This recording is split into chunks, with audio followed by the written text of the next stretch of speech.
इसके लिए you can draw structure. मैंने आपको अभी फिशर प्रोजेक्शन नहीं बताया है, वो आगे आएगा। तो मैं आपको अभी न्यूमैन्स प्रोजेक्शन से ही बता रहा हूँ। B are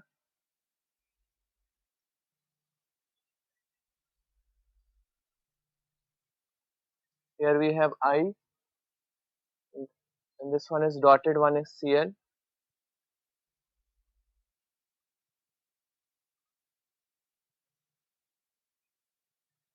BRI then we have CL। एक कंपाउंड आपके पास ये गिवन है एंड दूसरे वाले में मैं इसको इंटरचेंज कर दूंगा।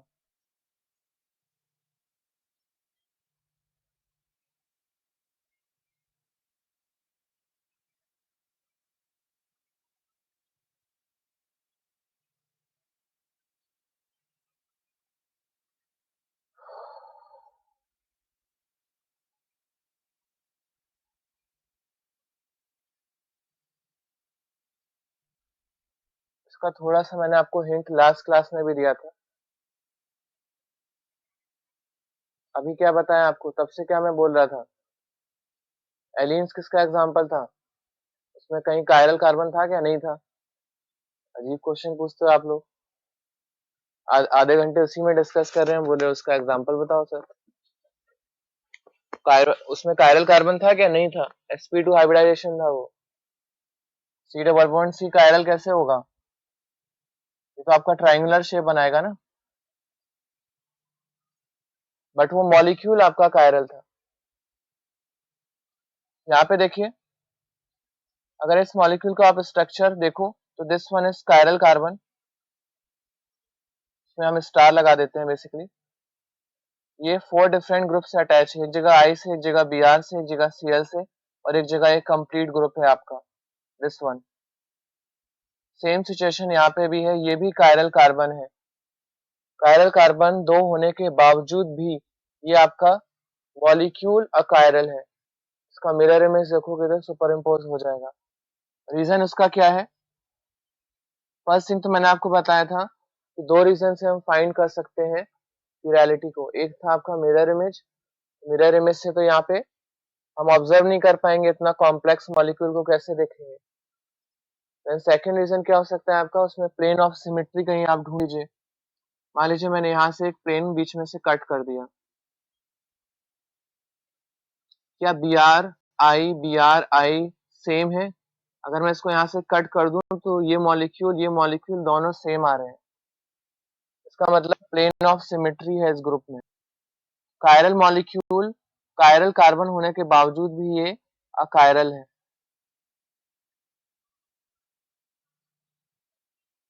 जबकि इस केस में देखें आप, अगर आप मैं यहाँ से कट करूं, कायरल कार्बन भी प्रेजेंट है। फर्स्ट थिंग तो हम कायरल कार्बन देखते हैं तो उसमें तो ये आप चेक नहीं कर सकते। Second one plane of symmetry देखते हैं, यहाँ से कट किया मैंने इसको, तो ये ग्रुप अलग है, यहाँ आई बी आर आ रहा है, यहाँ बी आर आई आ रहा है। This two are different group. तो इसमें आपका कायरल कार्बन भी प्रेजेंट है और ये ओवरऑल मॉलिक्यूल भी रैली है आपका। समझ में आया आपको। ऐसे सारे केसेस हम ऑब्जर्व कर सकते हैं, 3 4 5 वाले डिफरेंट डिफरेंट केसेस हो सकते हैं। अगर मैं इस मॉलिक्यूल की बात करूं, कौन सा आपका ये वाला मॉलिक्यूल है, क्या इस मॉलिक्यूल को मैं मेजो बोल सकता हूँ। ये बेसिकली मेजो फॉर्म है, इंटरनली कंपेंसेट हो रहा है। कैसे, इसने अगर इसको राइट मूव किया तो इसने इसको लेफ्ट मूव कर दिया। इंटरनल कंपनसेशन की वजह से ये मॉलिक्यूल आपका अकायरल बन चुका है, ऑप्टिकल एक्टिविटी शो नहीं करेगा। अब बताइए कहाँ पे डाउट आ रहा है, अदरवाइज मैं आपको कुछ क्वेश्चन पे ले जा रहा हूँ अब इसके।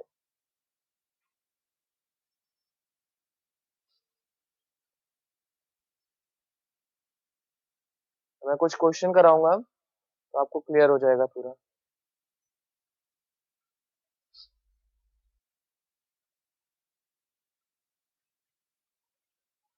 क्लियर हो गया, आगे चले।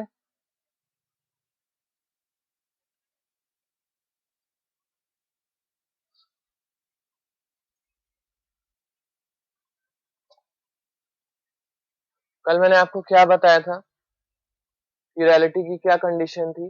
दो कंडीशन आई थी, या तो उसके पास कायरल कार्बन प्रेजेंट हो तो वो मिरर इमेज पे सुपर इम्पोज नहीं होगा। तो पहली कंडीशन में तो इसके पास कायरल कार्बन है, दो दो है, बट एक कंडीशन और भी हमें चेक करनी पड़ती है, इसका प्लेन ऑफ सिमेट्री चेक करना पड़ता है। तो जब मैंने प्लेन ऑफ सिमेट्री चेक किया, यहाँ से इसको बीच में से कट किया, तो इसका ऊपर वाला पार्ट भी सेम है, नीचे वाला पार्ट भी सेम है।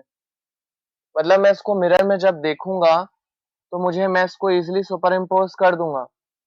आई यहाँ पे आ जाएगा, बी आर यहाँ पे आ जाएगा। देखिए मैं बताता हूँ आपको कैसे। इसको आप मिरर में देखोगे तो आपको दिखेगा, आई यहाँ आ जाएगा, दूसरा आई यहाँ आ जाएगा, ये बी आर यहाँ आ जाएगा, ये बी आर यहाँ आ जाएगा। Here we have C L, C L. अब क्या आप सुपर इम्पोज कर सकते हो? अब इसको मैं ऐसे रखूंगा तो सुपर इम्पोज नहीं होगा, इसको मैं पलट देता हूँ, पलटूंगा तो फिर सेम ही है, दैट मीन्स दोनों आइडेंटिकल है।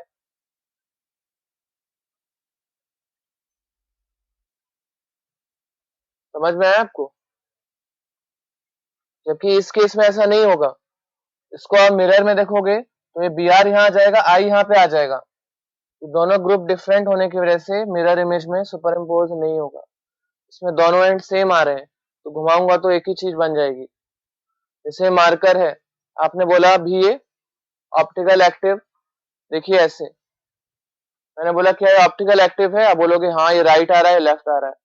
मैं बोलूंगा इसको मैं घुमा देता हूँ, एक ही चीज है।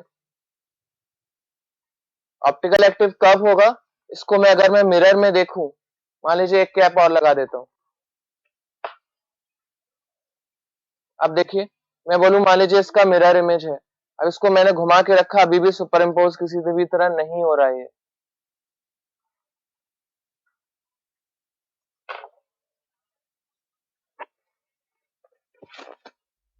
ठीक है, मैं आपको क्वेश्चन कराता हूँ, हम कुछ तो क्लियर हो जाएगा।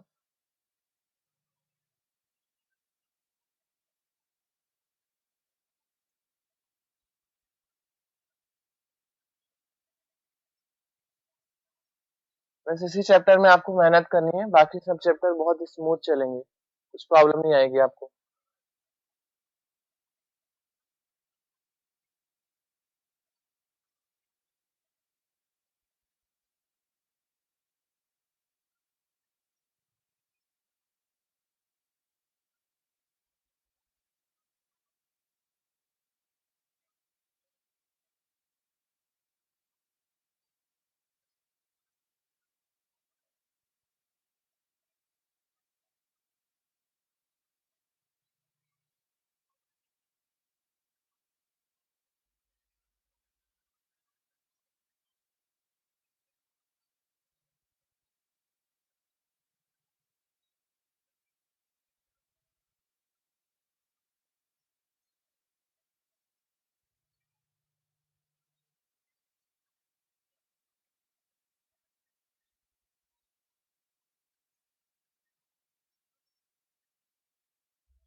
देखिए ये क्वेश्चन आपका जो क्यूरैलिटी है उसका कॉन्सेप्ट पूरा ओपन कर देगा, वो समझ में आएगा कि क्यूरैलिटी होता क्या है। एक्चुअली में जो आपको लोअर क्लासेस में बताया जाता है, ट्वेल्थ में, वो क्या बताया जाता है कि क्यूरैलिटी होता है जब एक कार्बन के साथ 4 डिफरेंट ग्रुप अटैच्ड हो। बट ये इनकरेक्ट स्टेटमेंट है। कोई भी एलिमेंट हो, उसके साथ 4 डिफरेंट ग्रुप अटैच होते हैं तो वो क्यूरैल होता है। फर्स्ट थिंग, फर्स्ट केस में कार्बन के साथ हाइड्रोजन है, ड्यूटेरियम है, ट्राइटियम है। बेसिकली हाइड्रोजन के 3 आइसोटोप होते हैं। फर्स्ट वन को हम 1h1 बोल सकते हैं, 1h2 and 1s3। Hydrogen, deuterium and tritium. इसको हम हाइड्रोजन से रिप्रेजेंट करते हैं, इसको डी से और इसको टी से। तो ये बेसिकली आपके तीनों डिफरेंट ग्रुप हैं। आप बोल सकते हो कि सर ये तो तीनों हाइड्रोजन है, तो आप डिफरेंट क्यों बोल रहे हो? तो मैंने आपको बताया था स्पेक्ट्रोस्कोपी से जब आप तीनों की प्रॉपर्टी स्टडी करोगे तो इसकी प्रॉपर्टी इससे डिफरेंट आएगी। इस वजह से पीरियोडिक टेबल में हमने जो आपका आइसोटोप्स है और जो आइसोबार की वजह से बेसिकली प्रॉब्लम आई थी मेंडलीव की पीरियोडिक टेबल में। तो तीनों डिफरेंट ग्रुप हैं आपके। तो एक कार्बन के साथ 4 डिफरेंट ग्रुप अटैच हैं, दैट मीन्स ये प्लurality शो करेगा। देन ऑप्शन बी चेक करिए। In option B we have nitrogen. This nitrogen is connected with 3 single bond with a lone pair। तो लोन पेयर भी आपका एज अ ग्रुप हम उसको शो कर सकते हैं। हमने बॉन्डिंग में भी स्टडी किया था। उसका एक्चुअल में पिक्चर नहीं आता है बट वो एज अ ग्रुप वर्क जरूर करता है। तो ये भी आपका किरैल होगा नाइट्रोजन के केस में। देन थर्ड केस में आइए। Again we have 4 group and a plus charge, that means again this one is a chiral molecule. Again sulphur with 4 connection, again that one will be a chiral molecule। Last option आपका किरैल नहीं होगा। इसके correct option है ABCD। Last option किरैल नहीं होगा, उसका reason ये है क्योंकि इसका जो स्ट्रक्चर आ रहा है वो प्लेनर आ रहा है। This one is square planar.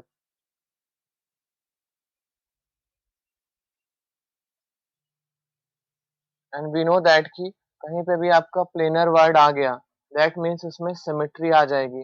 अगर मैं इस प्लेन को बीच में से कट कर दूं, लाइक मैंने यहाँ से कट कर दिया, तो मुझे सिमेट्रिकल सब्सटेंस दिखेगा।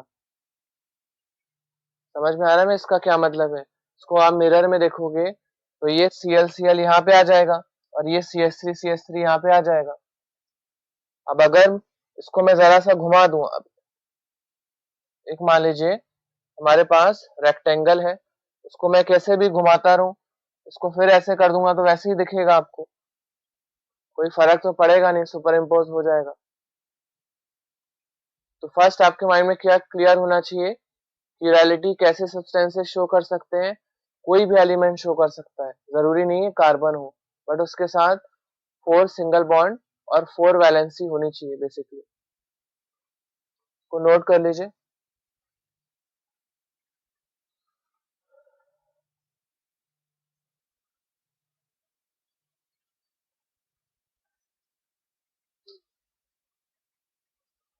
बी के पास लोन पेयर है ना, तो लोन पेयर को हम एज अ एंटिटी रिप्रेजेंट कर रहे हैं।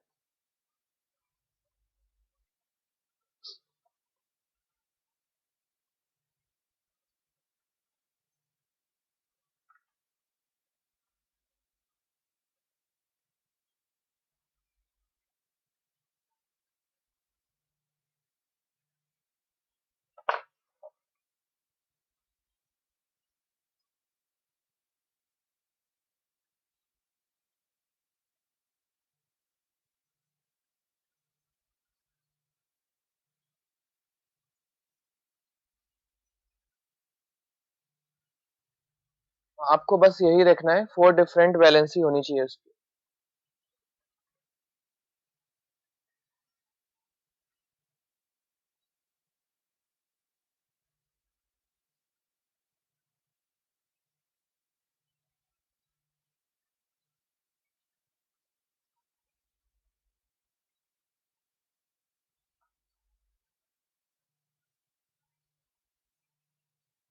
क्योंकि ये चैप्टर ऐसा है जो आपको बाकी सबसे बहुत आगे ले जा सकता है।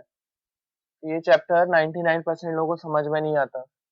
ऑर्गेनिक में रिएक्शन सब बना लेते हैं, पर प्रॉब्लम आती है स्टीरियो में। तो अगर आपने अच्छे से कर लिया तो आप कई लोगों से आगे निकल सकते हैं। एक और क्वेश्चन देखिए।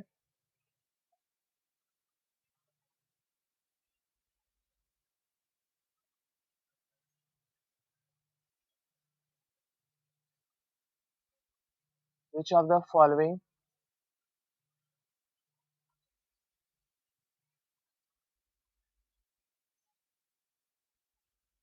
structure can show chirality?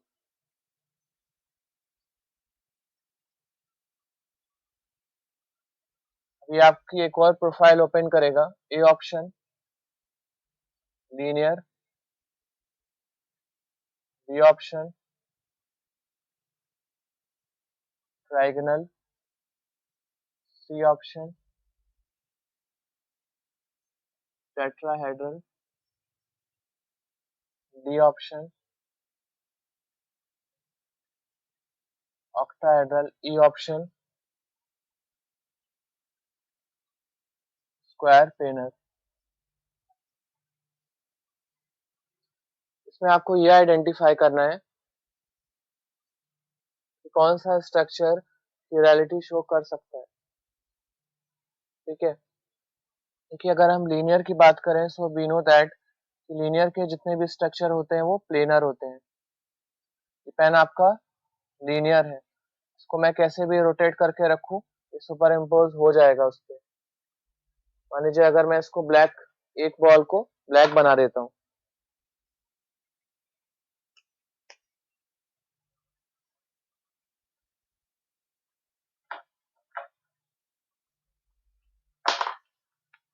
कुछ इस टाइप से देखिए,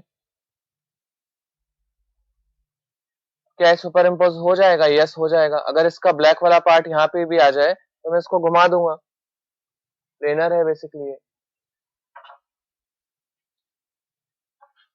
तो लीनियर तो नहीं हो सकता। ट्राइगोनल की बात करें, ट्राइगोनल स्ट्रक्चर अगेन प्लेनर होता है, वी नो दैट। ये एक ट्राइंगल एक प्लेन में होता है, इसको आप बीच में से कट करोगे सारे के सारे पार्ट इक्वली कट हो जाएंगे। तो आपका बी ऑप्शन भी इनकरेक्ट है। C option we know that की प्लेन में नहीं होता है आपका, वो डिफरेंट ग्रुप अटैच होंगे, tetrahedral correct option. Square planar के बारे में मैंने अभी बताया था, प्लेनर वर्ड आ गया दैट मीन्स कि वो कभी क्यूरैलिटी शो नहीं कर सकता। अब डी ऑप्शन में बेसिकली आपको कंफ्यूजन आएगा। प्लेन ऑफ सिमेट्री देखिए, मैं आपको बस अभी एक्सप्लेन कर रहा हूँ, फिर मैं आपको ऐसे मेथड बता दूंगा इससे आपको ये सब जानने की जरूरत नहीं पड़ेगी, डायरेक्ट आप उस ट्रिक से आंसर निकाल लोगे। प्लेन ऑफ सिमेट्री में बताता हूँ आपको क्या है। जैसे मान लीजिए ये मार्कर की बात ही करते हैं सिंपली, इसको आप ऐसे एंड से कट करो कि दोनों तरफ से आपको सेम मिल जाए। मैं इस मार्कर को बीच में से कट करूंगा तो राइट और लेफ्ट पोर्शन बिल्कुल सेम मिलेगा। तो जब मैं एक ट्राइंगल को, ट्राइंगल आपका क्या है, पिज्जा जैसा है, पिज्जा का एक एंड, आप यहां से इसको बीच में से कट कर दो नाइफ में से, हाफ एंड, तो क्या ये सिमिलर पार्ट में कट नहीं हो जाएगा? हो जाएगा पूरा। तो तीनों जो यहाँ पे बॉल्स लगी हैं वो हाफ हाफ कट हो जाएंगी, उसको हम बेसिकली सिमेट्री बोलते हैं। राइट और लेफ्ट, मैंने इस बोर्ड को बीच में से कट किया तो इसका right and left hand same है, ये सिमेट्रिकल है। नेक्स्ट केस देखिए ऑक्टाहेड्रल। ऑक्टाहेड्रल में ज्यादातर स्टूडेंट ये सोचते हैं कि क्यूरैलिटी शो नहीं कर सकता, जबकि ये कर भी सकता है और नहीं भी कर सकता है। ऑक्टाहेड्रल में दोनों केसेस आते हैं। देखिए अगर ऑक्टाहेड्रल स्ट्रक्चर की मैं बात करूं, ये आपको बेसिकली पता चलेगा तो मैं आपको कोऑर्डिनेशन पढ़ाऊंगा, उसमें ये सब आपको डिटेल्स में पता चलेगा। जैसे मान लीजिए यहाँ पे मेरे पास एक मेटल है M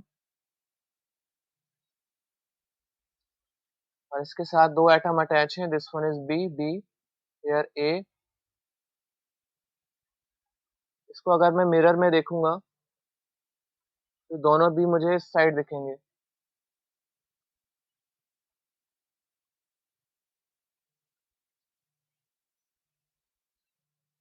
बाकी A यहाँ पे आ जाएंगे। अब बताइए क्या ये सुपर इम्पोज हो जाएगा इस पे? इसको आप रख के देखिए, इस पे नहीं होगा सुपर इम्पोज। और इसमें बेसिकली एक रिंग बना रहा है, इसमें रिजिडिटी भी है, अब कैसे भी इसको आप घुमा नहीं सकते। तो क्या ये किरेल है? यस किरेल है। ये आपका सिस फॉर्म बोलते हैं, जब ये बी भी पास पास है उसको हम सिस फॉर्म बोलते हैं कॉम्प्लेक्स में। ठीक है, ट्रांसफॉर्म क्या होता है? इस बीबी को मैं ऑपोजिट कर दूं अगर,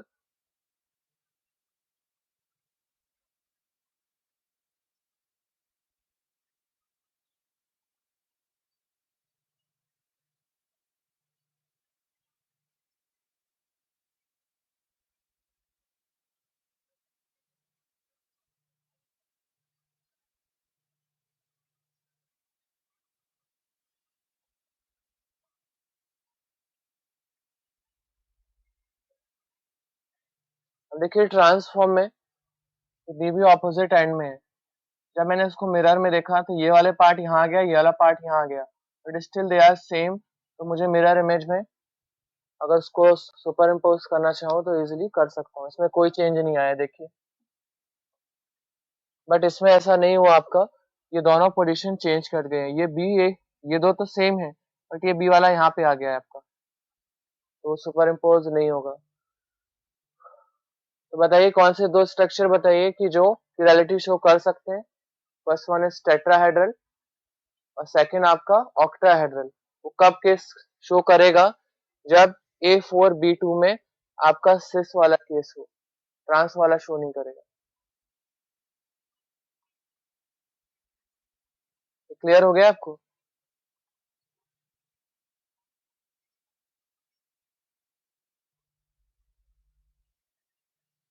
विच ऑफ द फॉलोइंग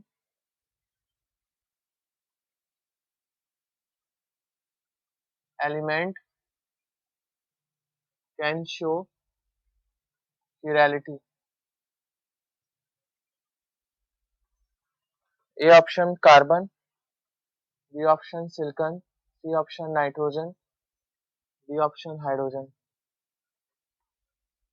मैं यहाँ पे जो प्लurality की बात कर रहा हूँ,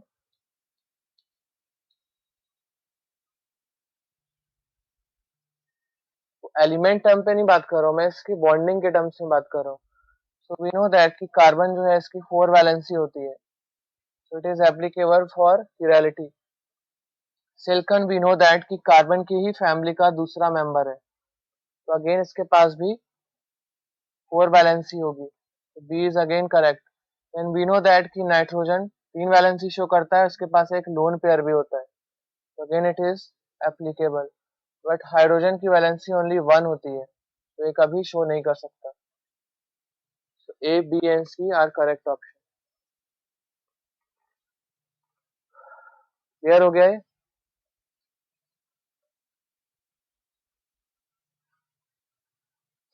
एक और क्वेश्चन देखिए।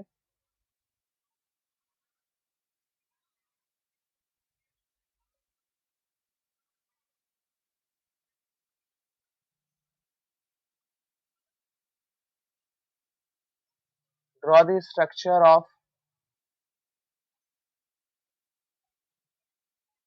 Of an alkene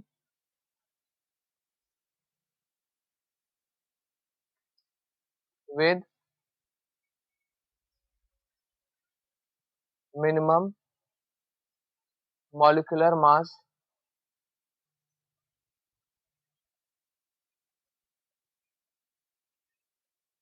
which show plurality।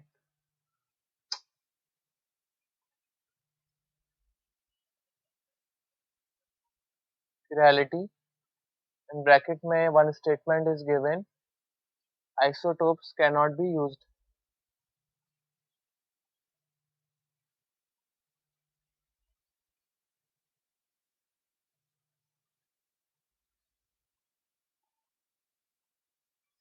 देखिए आपका क्वेश्चन बेसिकली क्या बोला है कि हमें बेसिकली एक एल्केन का प्रिपरेशन करना है, उसका स्ट्रक्चर ड्रॉ करना है और उसका मॉलिक्यूलर मास मिनिमम रखना है।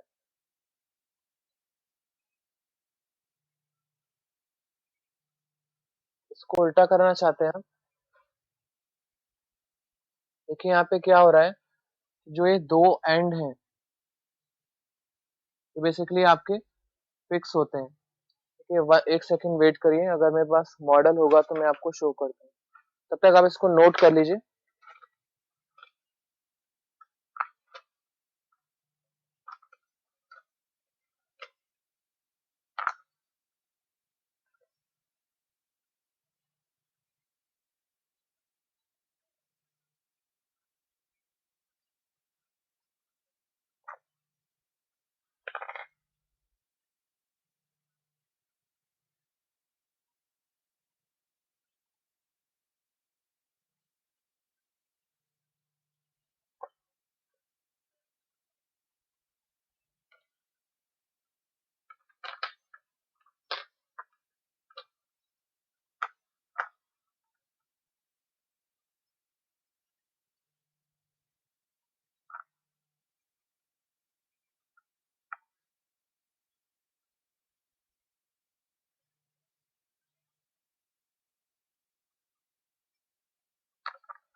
देखिए ऐसे समझिए इसको, नोट कर लिए।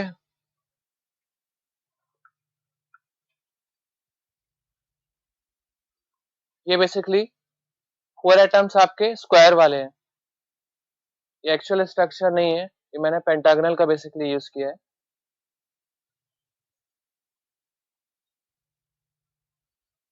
जस्ट लाइक मान लीजिए ये आपका एक एटम यहाँ पे लगा हुआ है और एक एटम यहाँ पे लगा है। ये एक स्क्वायर है और ये आपका ऑक्टाहेड्रल शेप है इसका। ये ऊपर यहाँ पे अटैच है। ये आपका सिस फॉर्म है। ये दो एटम जब पास पास हैं एक दूसरे से। अब आप इसको मिरर में देखोगे तो ये वाला पार्ट यहाँ पे आ जाएगा।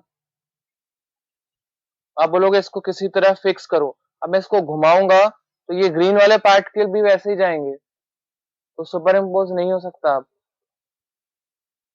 समझ में आया मैं क्या बोल रहा हूँ? ये आपका एक रिजिड स्ट्रक्चर है। ये 4 वैलेंसी पे भी डिपेंड करेगा।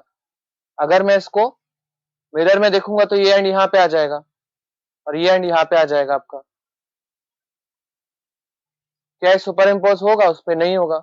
आप इसको घुमाओगे तो ये इधर आ जाएगा, मगर वो उस डायरेक्शन में किसी डायरेक्शन में नहीं जा पाएगा आपका।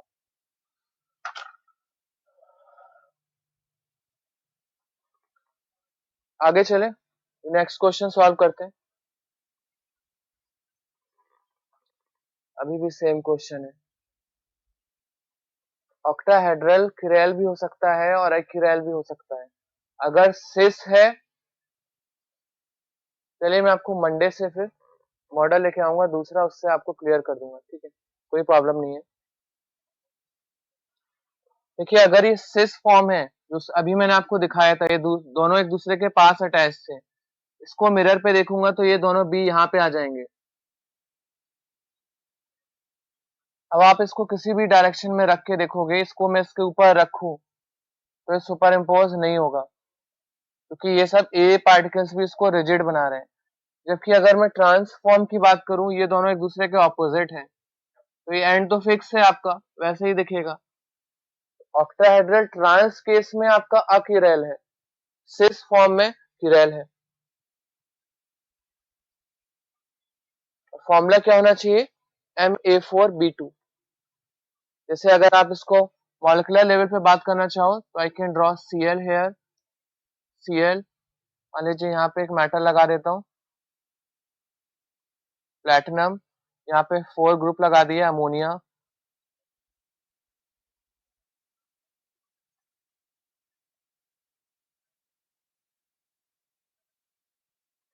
मॉलिक्यूल आपका सिस फॉर्म में क्या होगा? किरैल होगा, जबकि ट्रांस फॉर्म में किरैल नहीं होगा। तो मैं आगे चल रहा हूँ, कितना टाइम बचा है?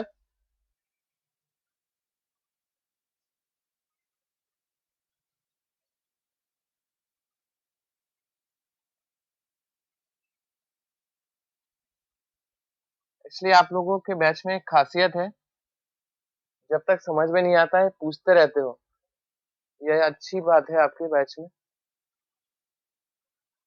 ऐसे ही होना भी चाहिए आपको। जब तक समझ में नहीं आए आपको पूछना चाहिए। स्टूडेंट क्या करते हैं कि अरे ठीक है बाद में घर जाके देख लेंगे, तब आपको समझ में नहीं आ पाएगा। देखिए यहाँ पे, draw the structure of an alkane with minimum molecular mass which show chirality. अब अगर मैं खीरालिटी की बात करूं तो मेरे माइंड में आना चाहिए एक टेट्राहेड्रल स्ट्रक्चर। तो मुझे एक एल्केन बेसिकली प्रिपेयर करना है और इस कार्बन के साथ 4 वैलेंसी कनेक्ट करनी है।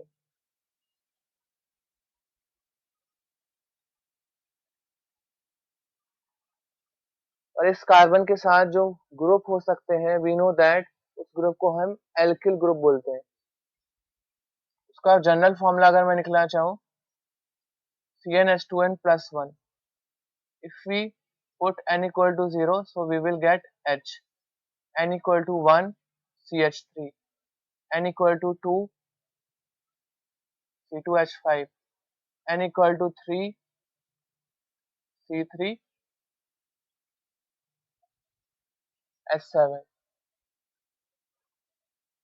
अब यहाँ पे आपको क्या करना है, उसने बोला है कि मिनिमम मॉलिक्यूलर मास का एक एल्केन बनाओ जो कि कीरैलिटी शो करे। तो यहाँ पे मैं एक हाइड्रोजन लगा देता हूँ, यहाँ पे एक CH3 ग्रुप लगा दूंगा, यहाँ पे CH3 CH2 लगा दूंगा, और यहाँ पे CH2 CH2 CH3 ग्रुप। तो ये आपका कीरैल कार्बन हो जाएगा। आप ये भी आर्ग्यूमेंट कर सकते हो कि सर ये जो स्टेट फॉर्म में लिया है आपने, उसको मैं एक चेन फॉर्म में भी ले सकता हूँ। तो आंसर इज यस, आप कर सकते हो ऐसा भी। इसके साथ में CH3 लगा दूं, यहाँ पे CH3 ले लूं, तो ये भी फॉर्म करेक्ट है आपका। तो बेसिकली क्या है आपका, सेम ग्रुप लिया है मैंने एक चेन फॉर्म में, दोनों का मॉलिक्यूलर मास सेम ही आ रहा है। क्लियर हुआ आपको? क्वेश्चन क्या था बताइए? एक किरैल मॉलिक्यूल बनाओ एल्केन का जो कि किरैलिटी शो करे, बट आइसोटोप यूज मत करना। आइसोटोप यूज करना होता तो मैं हाइड्रोजन, ड्यूटेरियम, ट्राइटियम लगा देता। इस वजह से एक ही बार हाइड्रोजन यूज कर पाया, फिर CH3 CH2 CH3 and CH2 CH2 CH3 use किया।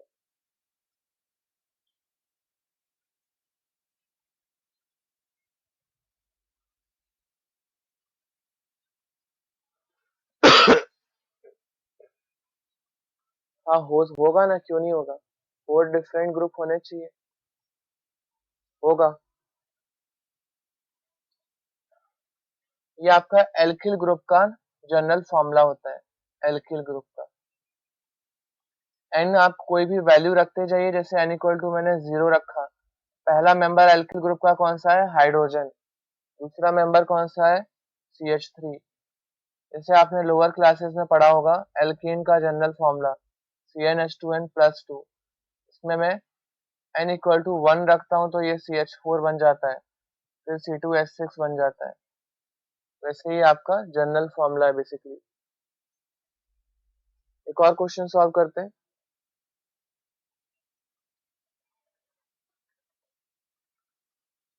Next question,